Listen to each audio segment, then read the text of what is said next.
یزید پلیت سے متعلق اہل سنت کا کیا نظریہ ہے؟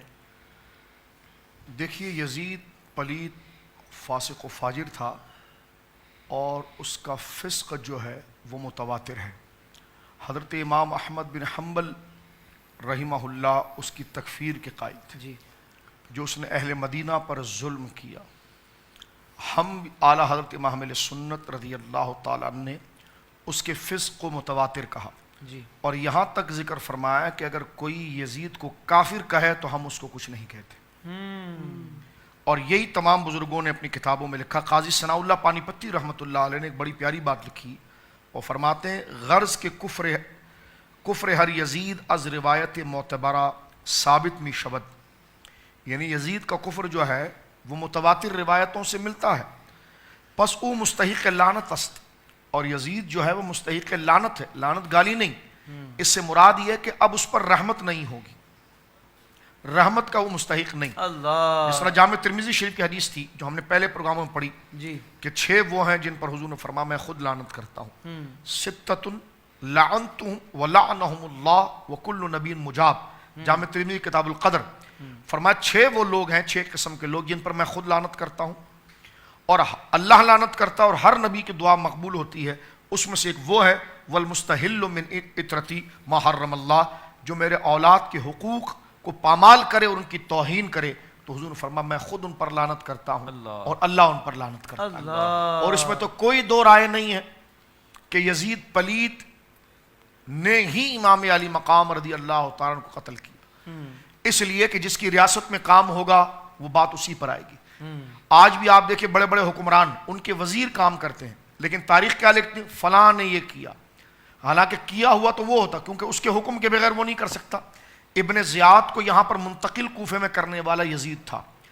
یزید نے، اگر یزید اتنا ہی جی، جو ہے کہ اس سے لا تعلق ہوتا تو یزید نے سر امام علی مقام کو دمشق میں کیوں بلوایا؟ ذرا سوچنے کی بات۔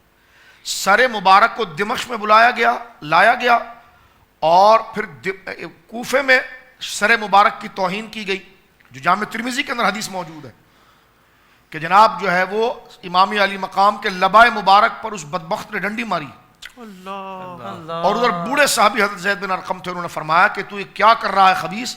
میں نے رسول اللہ صلی اللہ علیہ وسلم کو ان ہونٹوں کو چومتا ہوا دیکھا۔ اتنی توہین کسی کی ہوگی؟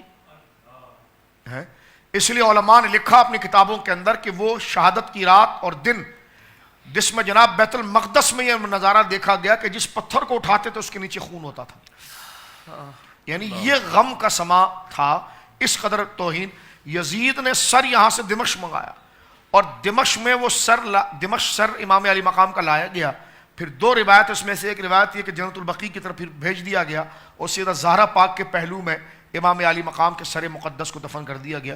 تو اس میں کون سا یعنی کوئی ادب کا طریقہ ہے کہ سر مبارک، بدن مبارک کربلا میں اور سر جناب دمشق جا رہا ہے؟ ابن زیاد اس قتل میں، کیونکہ اس پر تو ہمارے علماء نے براہ راست لعنت بھیجی ہے ابن زیاد، کیونکہ ابن زیاد کے حکم پر یہ سارا کام ہوا۔ شمر نے یہ سارا کام کیا، عمر بن سعد نے یہ سارا کام کیا، جو براہ راست قتل کرنے میں شامل ہے۔ مجھے بتائیے کسی ایک کو بھی سزا ہوئی ہو؟ کہتے جی یزید تو دربار میں رو رہا تھا۔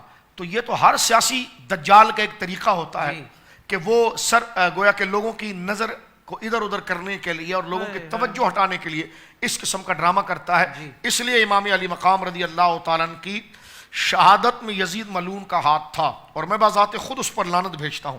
حضرت قاضی ثناء اللہ پانی پتی لکھتے ہیں اگرچہ در لعنت گفتن فائدہ نیست، اگرچہ اس پر لعنت کرنے میں فائدہ نہیں، جس طرح کہ سرکار پیر محلی شاہ صاحب نے بھی لکھا کہ اس ملعون تو ہے لعنتی، اس پر لعنت کرنے کی بجائے آپ امام علی مقام کا ذکر شروع کر دیں۔ اللہ، یہ سرکار پیر محلی شاہ صاحب نے اپنے مکتوبات میں بھی لکھا، لیکن یہ اس کی تخفیف کے لیے نہیں کہ اس پر لعنت بھیج کر فریضہ ادا کر دینے کے بعد اب سرکار امام علی مقام رضی اللہ تعالیٰ عنہ کی تعریف توصیف کیجئے۔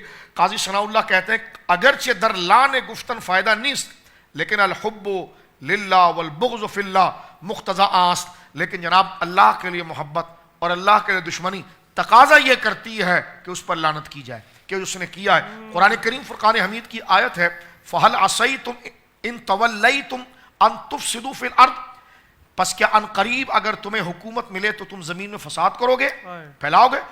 وَتُقَطِّعُوا أَرْحَامَكُمْ، اور اپنے رشتہ داروں کو تم کاٹو گے، اولئک الذین لعنہم اللہ، یہ وہ لوگ ہیں جن پر خدا لعنت کرتا ہے۔ یہ سورہ محمد کی آیت ہے۔ اس کے نیچے تمام مفسرین نے اس آیت سے استدلال یزید کے لعنت کے اوپر کی ہے کہ یزید جو ہے کہ وہ مستحق لعنت ہے۔ اب آپ آئیے اگر اہل سنت کی کتابوں میں مزید قریب آئے، دیکھیں کوئی بندہ اگر انتقال کر جاتا ہے، جی بڑے سے بڑا بندہ مر جاتا ہے نا، تو اس کو کہتے فوت ہو گیا، انتقال ہو گیا۔ اچھا ہو تو رحمہ اللہ، رحمت اللہ علیہ، ان سے پوچھئے کہ تاریخ اور حدیث کے شارحین نے اور مضبوط اسماء الرجال کے ائمہ نے، جیسے علامہ ذہبی ہیں، بالکل نیوٹرل قسم کے آدمی ہیں، علامہ ابن حجر اسقلانی ہے، بالکل معتدل آدمی ہے، علامہ عینی ہے، بالکل معتدل آدمی ہے، ان سے پوچھئے کہ یزید کا جب ذکر کرتے ہیں تو کیا لفظ لکھتے ہیں؟ یزید علیہ ما یستحقہ۔ یہ ایک نیا ٹائٹل ہے، یہ یا تو شیطان کے لیے بولا گیا ہے یا یزید کے لیے۔ معنی اس کا کیا ہے؟ یزید علیہ ما یستحقہ، یزید پہنچا وہیں پر جہاں اس کا ٹھکانہ تھا۔ اللہ، تو یہ لعنت سے کنایا ہے، یہ لعنت سے کنایا ہے۔ اچھا اب یزید کا دور کون سا تھا؟ تابعین کا دور تھا۔ جی مجھے بتائیے آج حافظ صاحب ہمارے وہاں حدیث ید کی اجازتیں چلتی ہیں جی کہ بھائی حدیث ید کی اجازت کے بھائی سرکار سے صحابہ کو، صحابہ سے تابعین سے، یہ چلتی چلی آتی ہے۔ پھر ہم اس کڑی میں اپنے استاد سے اجازت لے کر ہم اس سلسلے میں جڑ جانا چاہتے ہیں کہ جو سلسلہ جناب رسول اللہ تک پہنچتا ہے۔ جی۔ تو 15 صدی کے بعد جو اجازت در اجازت دست بدست آ رہی ہے، تو آج بھی لوگ صاحب اجازت سے ہاتھ ملا کر رسول اللہ کے دور تک پہنچنا چاہتے ہیں۔ تو مجھے بتائیے جو ایک واسطے سے حضور کے دور تک پہنچتا ہو، اللہ، یعنی بیچ میں صحابی کا واسطہ ہے نا، جی کیونکہ وہ دور تابعی میں تھا۔ اب علماء اس بات کو لکھتے ہیں، علامہ ابن حجر جیسا معتدل آدمی تہذیب التہذیب کے اندر جب اس کے ترجمے میں آتا ہے تو سوال ہوا کہ یزید سے کوئی حدیث لی گئی ہے؟ یزید سے حدیث لی گئی ہے؟ جی یزید کون سے زمانے میں تھا؟ جس دور میں عبداللہ ابن عمر بھی موجود تھے، عبداللہ ابن عباس بھی موجود تھے، عبداللہ بن زبیر بھی موجود تھے، حضرت انس بن مالک بھی موجود تھے، ہاں کئی لوگ موجود تھے اور بڑے بڑے جلہ تابعی موجود تھے۔ تو اس کی تو سند بالکل متصل ہوتی ہے، لیکن علماء، علامہ ذہبی کو دیکھ لیجیے آپ سیر عالم النبلاء میں، یہ میں چیدہ اہم ترین شخصیات کا نام لے رہا ہوں۔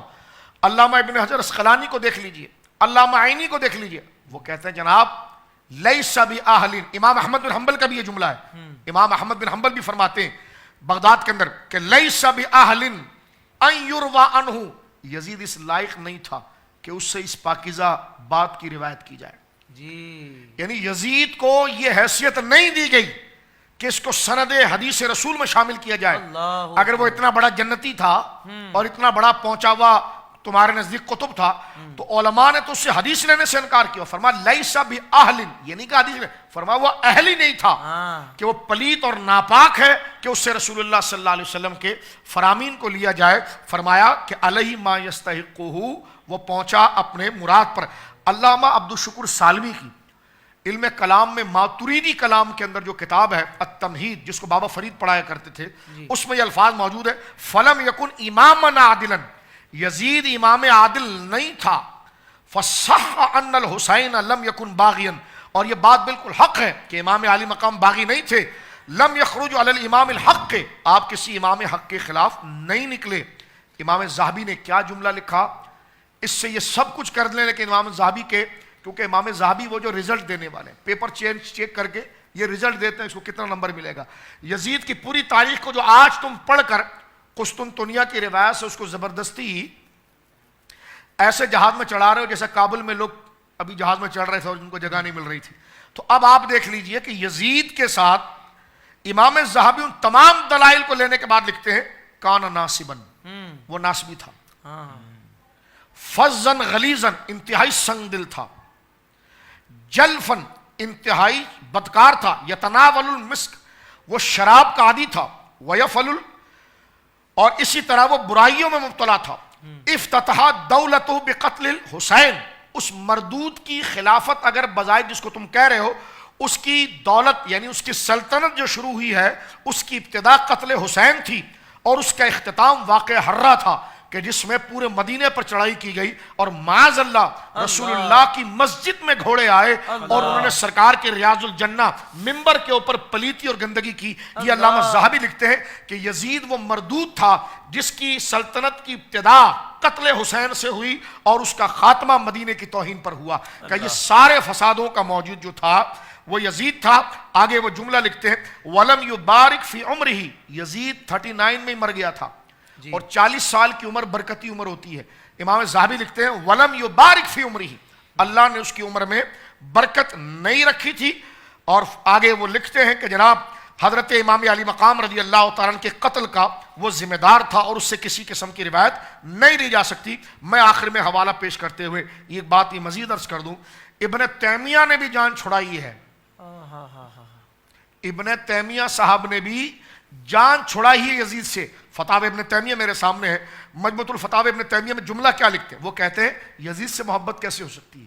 ابن تیمیہ کہتے ہیں یزید سے محبت کیسے ہو سکتی ہے, وَأَمَّا تَرْكُ مُحَبَّتٍ فَلِأَنَّ الْمُحَبَّةَ خَاصَّةً إِنَّمَا تَكُونَ لِلنَّبِيِّينَ وَالصِّدِّيقِينَ وَالشُّهَدَاءِ وَالصَّالِحِينَ.